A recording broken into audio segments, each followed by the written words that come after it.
Ari hawa nafsu di manusia teh aya 7 tingkatan. Gitu nya. Hawa nafsu di manusia teh aya 7 tingkatan. Nu kahiji aya nafsu amarah, nu kadua aya nafsu lawamah, nu katilu aya nafsu mulhamah, nu kaopat aya nafsu mutmainnah, nu kalima aya nafsu radiyah, nu kagenep aya nafsu mardiyah, nu katujuh aya nafsu kamilah. Gitu nya. Amarah, lawamah, mulhamah, mutmainnah, radiyah, mardiyah, sinareng kamilah. Di mana atuh ari nafsu urang? Gitu nya. Tergantung ayeuna kedudukan eta nafsu. Nah urang teh nyicingan dina nafsu amarah, nah urang teh nyicingan dina nafsu lawamah, nah urang teh nyicingan dina nafsu mulhamah, atanapi mutmainnah, radiyah, mardiyah. Supaya urang terang tentang nafsu hiji-hijina maka kudu sing paham naon nu disebat nafsu amarah. Ari nafsu amarah teh nyaeta nafsu anu geus teu ningali halal jeung haramna. Gitu nya. Moal ningali manfaat jeung madaratna eta nafsu amarah. Gitu nya.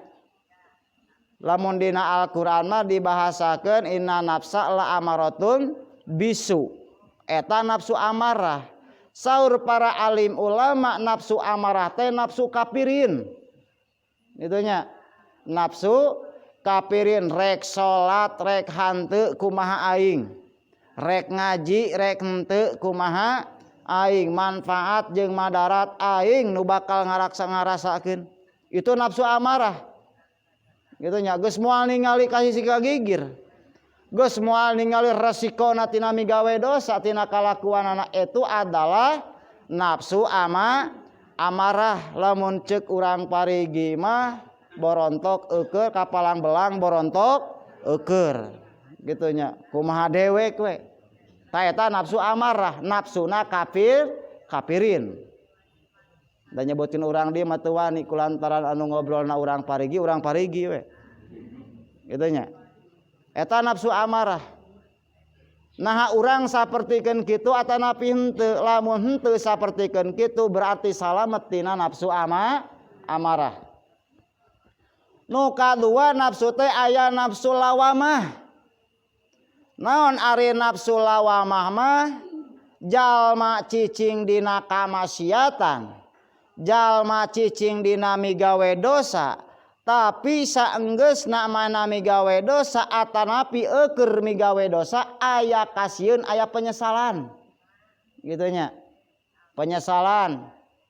Ibadah mah osok bulang bentong, salat osok, ngaji osok, ngan maksiat anger, ngan aya penyesalan dina hatena. Dina Al-Qur'an nafsu lawamah teh la uksimu binafsil lawamah. Gitu nya. Kami sumpah bahwa aya nafsu lawamah nyata nafsu penyesalan.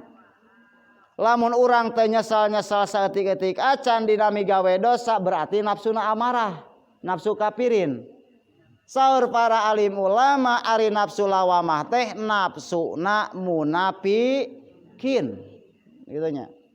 Jadi nafsu munafik mah nyata nafsu lawamah. Urang sapertikeun kitu berarti urang nafsuna nafsu lawamah. Urang sok maksiat, sok migawe dosa, tapi aya penyesalan, tapi teu tobat. Ongko menyesal, tapi teu tobat. Aya penyesalan mah. Gitu nya, naon sababna? Da kapanggih teh ya. Urang asupana janela pamajikan batur kapanggih hanya kalting urang. Gitu nya. Timbul penyesalan.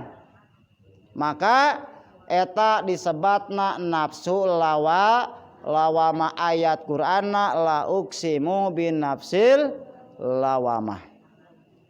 Nu katilu ieu mah nafsu panghanapna di tingkatan jalma mukmin.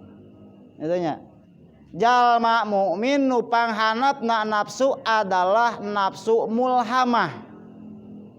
Katanya ari mulhamah dina ayat Al-Qur'an fa alhamaha fujuraha wa taqwaha. Allah memberikan suatu ilham terhadap pikiran manusia, terhadap hati manusia, terhadap jiwa dan ruh manusia tentang kepasekan dan tentang ketakwaan. Gitunya. Dina harti urang sadaya cicing dina bener tapi can betah dina bener. Resep ngaji teh ngan teu kaoprila guyah geyeh. Mulhamah eta teh. Resep maca Al-Qur'an teh kakara oge ayeuna satengah lamar geus kesel bea karep. Itu adalah nafsu mulhamah. Jadi ibadah jalma, taat jalma tapi can betah dina taat, can ngareunah dina ibadah. Urang sapertikeun kitu henteu. Jigana rada kadinya rada deukeut. Gitu nya, lebah dinya mah rada deukeut. Resep urang teh dikir airila teuing mah wah kesel. Tahlil urang resep gitunya airila teuing mah wah sing kaulutuk. Nah hapangna manusia sing karulutuk dinas dina Al-Qur'an. Innal insana khuliqa halu'a. Manusia mah diciptakeun ku Allah teh sok humaneuar. Hanas urang miluan ka pangajian itu keselna amit-amit. Itu nas Allah. Osok itu. Dan nas Allah sapertikeun kitu. Panyakit manusia diciptakeun ku Allah teh humaneuar. Kitu sok ngarasula. Jauh-jauh urang init ka ditu apek teh kieu hanyakal urang wah bea karep. Eta sifatna manusia. Janten nafsu mulhamah mah cicing dina bener tapi can betah dina bener. Can ngarasakeun kana amisna iman. Gitu nya. Can ngarasakeun amisna iman lamun ceuk ahli sufi mah teu acan aya kholwat. Gitu nya. Teu acan aya kholwat. Teu ngarasa bungah, teu ngarasakeun nyaman di mana paduduaan sinareng Allah Subhanahu wa taala. Kumaha sangkan urang bisa tenang, bisa tentram dina ibadah, dina zikir, maka urang sadaya kudu janten pengikutna Nabi. Gitunya. Aya pengikut, aya umat. Harus teu? Aya umat Nabi, aya pengikut Nabi. Lamun jalma janten pengikut Nabi bakal tercantum dina Al-Qur'an kul in kuntum tuhibunallah fattabi'uni yuhibbukumullah. Di mana jalma geus sanggup mengikuti kana ajaran Nabi maka eta jalma bakal dipika cinta ku Allah. Jalma geus dipika cinta ku Allah yakin bakal menang ridho Allah. Nah urang mengikuti Nabi jantan dipika cinta ku Allah sabab laku lampahna Nabi jeung atina Nabi jauh berbeda jeung urang. Kumaha ari lakuna Nabi? Laku lampahna Nabi mah ahli salat. Dugikeun kasampean ge barareuh balas ahli salat. Bayangkeun ku urang sadaya bada magrib ngalaksanakeun salat sunat ba'da 2 rakaat. Teras tidinya ngalaksanakeun salat sunat awabin 20 rakaat. Tidinya ngalaksanakeun salat sunat birrul walidain 2 rakaat. Tidinya ngalaksanakeun deui salat sunat tobat 2 rakaat. Tidinya ngalaksanakeun deui salat sunat lihibdil iman pikeun ngajaga keimanan. Terakhir ngalaksanakeun salat sunat syukur nikmat sabaraha rakaat eta teh samemeh isya. Siap gitu. Eta lampahna Nabi. Datang isya qoblana ba'dana teraskeun kana witir, teraskeun kana salat sunat hajat, witirna 11, hajatna 4 rakaat, teraskeun deui kana tahajudna. Bahkan pikeun pribadi Nabi salat sunat eta wajib hukumna. Pikeun pribadi nabi, pikeun umatna mah sunat. Maka pikeun urang sadaya lamun janten pengikut nabi kudu ngajadikeun bahwa duha pikeun pribadi adalah wajib. Lamun tahajud pikeun pribadi adalah wajib, sunah keur batur. Lamun geus bisa kitu insyaallah urang janten pengikut nabi bakal dipika cinta ku Allah Subhanahu wa taala. Teras kumaha ari kolbu nabi, ati nabi, ari kolbu nabi mah salamina dzikir ka Allah Subhanahu wa taala. Dzikir manahna nabi mah ari urang osok dzikir, osok ngan dzikirna teu sapertoskeun Nabi Muhammad sallallahu alaihi wasallam. Margi dina dzikir teh aya tata carana. Jeung dzikir mangrupikeun alat pikeun ngabersihan hate urang. Nyaeta dzikir nu paling utama adalah kalimat la ilaha illallah. Eta carana pikeun ngabersihan hate. Alatna kumaha carana eta dzikir? Saur ahli sufi carana dzikir la ilaha illallah tarik tina hanapeun bujal la tuna di dieu lana la ilaha illallah gitu nya. Naon margina? Eta teh kunci tina panggoda setan. Setan ngagoda na ti hareup ti tukang ti gigir ti kenca tika tu maka kunci ku kalimat thayyibah ku kalimat la ilaha illallah gitu nya. Eta cara dikirna Rasul. Naon margina ayeuna la ka dieu? Ieu adalah latifah ruhani urang sadayana. Sabab ruhani di manusia teh aya 7. Lamun kabuka ruhani eta ku urang seueur maca dzikir, insyaallah urang sadaya tos janten jalmi anu mahabbah, jalmi anu ma'rifat ka Allah Subhanahu wa taala. Di mana tuh kolbu tempatna? Terang kolbu tempatna di mana? Dina hanapeun susu 2 jari. Sok we cabak. Dinu kenca. Ieu kolbu urang. Tina susu urang 2 jari ukuranana aya ngageter. Cabak ku urang. Eta kolbu. Eta ruhani urang di dieu jantung, di dieu mangrupikeun akal ari akal sumberna kagorengan. Gitu nya, akal sumberna kagorengan matak sok aya bahasa otak ngeres. Gitu nya, ngabayangkeun ka ditu ka dieu. Da gitu.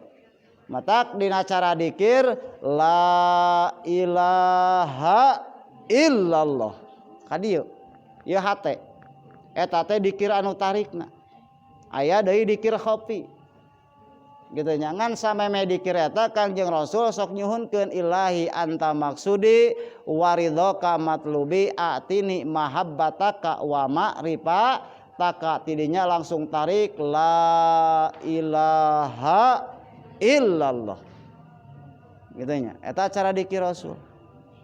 Ai urang mah cukup la ilaha illallah, la hate mah ka mana karep, pikiran ka mana karep. Tong boro keur dzikir keur salat oge urang mah Allahu akbar. Gitu nya. Hate teh teu nyambung.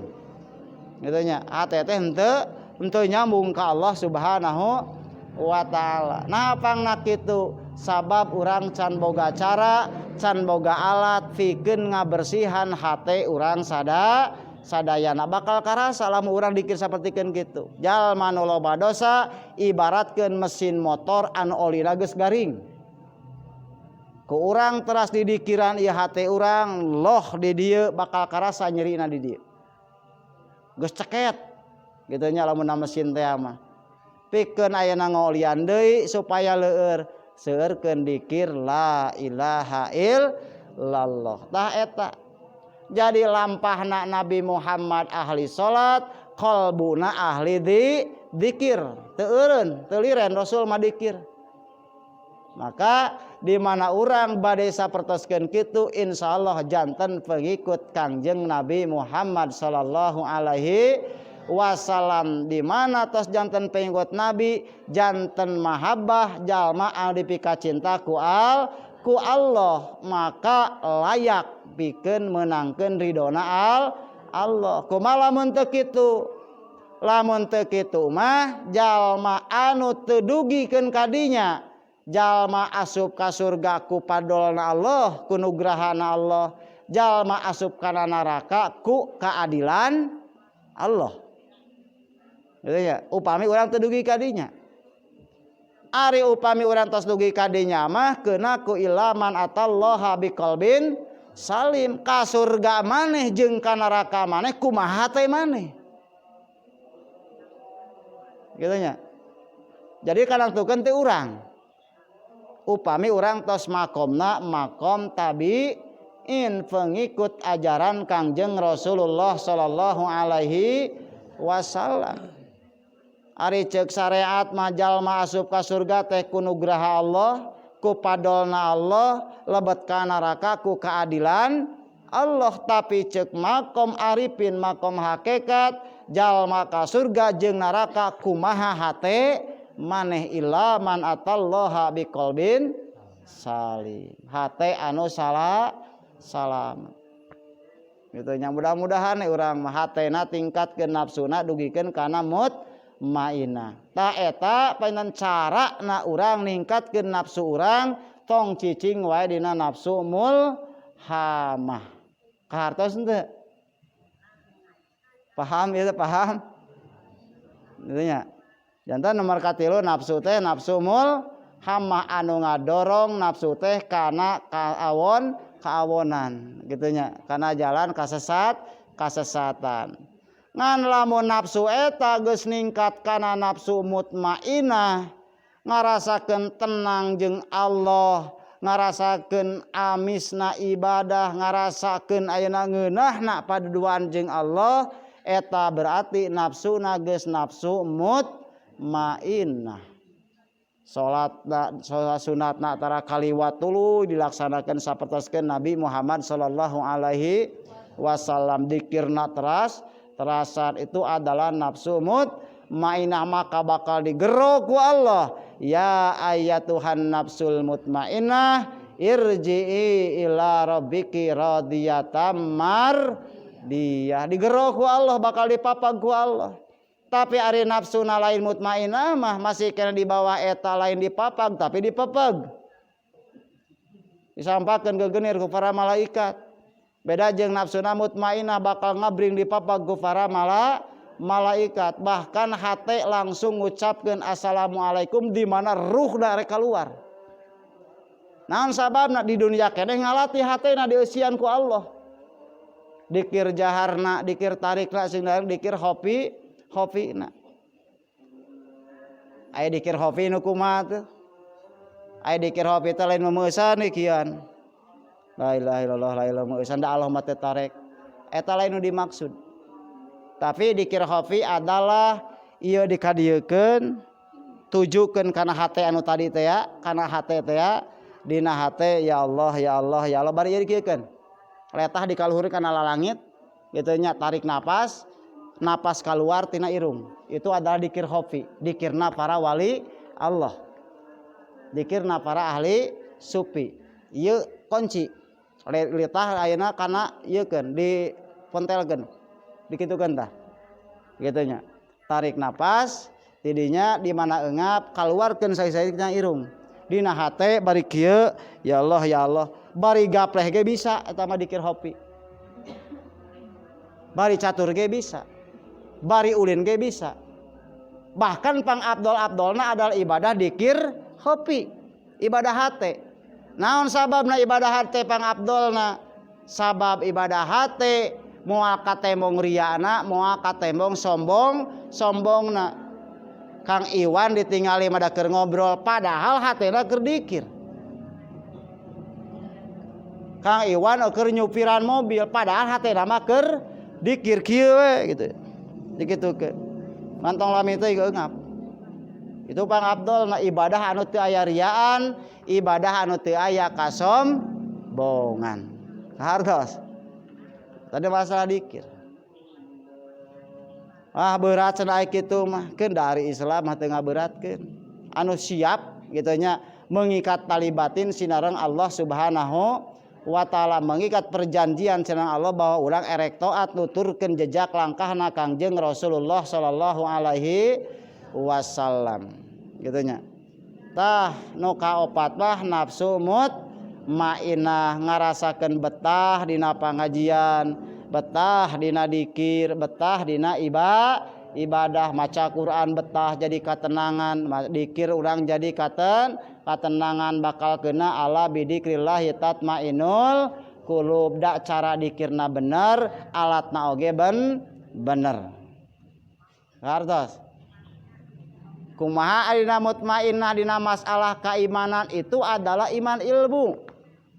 Lamun dina tingkatan keimanan ari ijama ilmu teh nyaeta anu kasipata atanapi karaksukan ku sifat ilmuna Allah.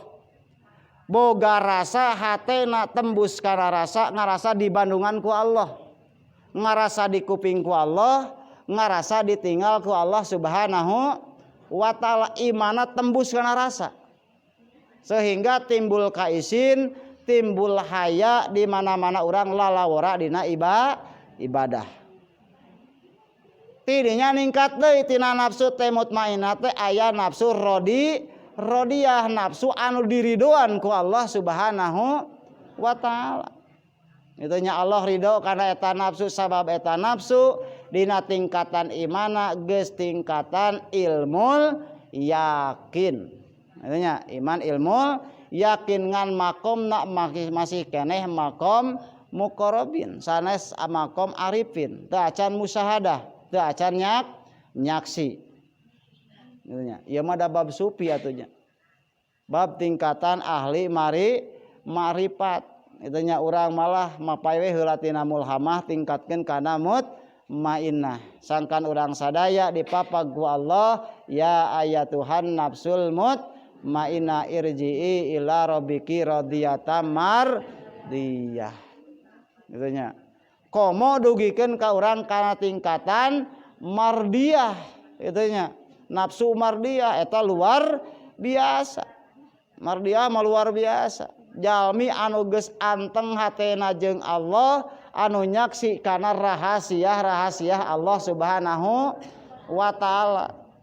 Lamun ceuk urang purut mambar geus nganyang ka pageto ka hade taun engke mah bakal aya kajadian kieu pek terjadi. Kolot baheula sok anu kitu nya.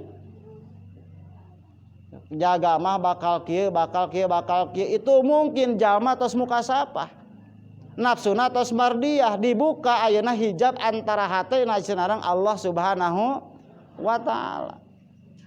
Nu terakhir nafsu teh aya nafsu kamilah anu sampurna, ngan eta mah di tingkatan para nabi. Lamun di urang mah bakal terjadi makom fana.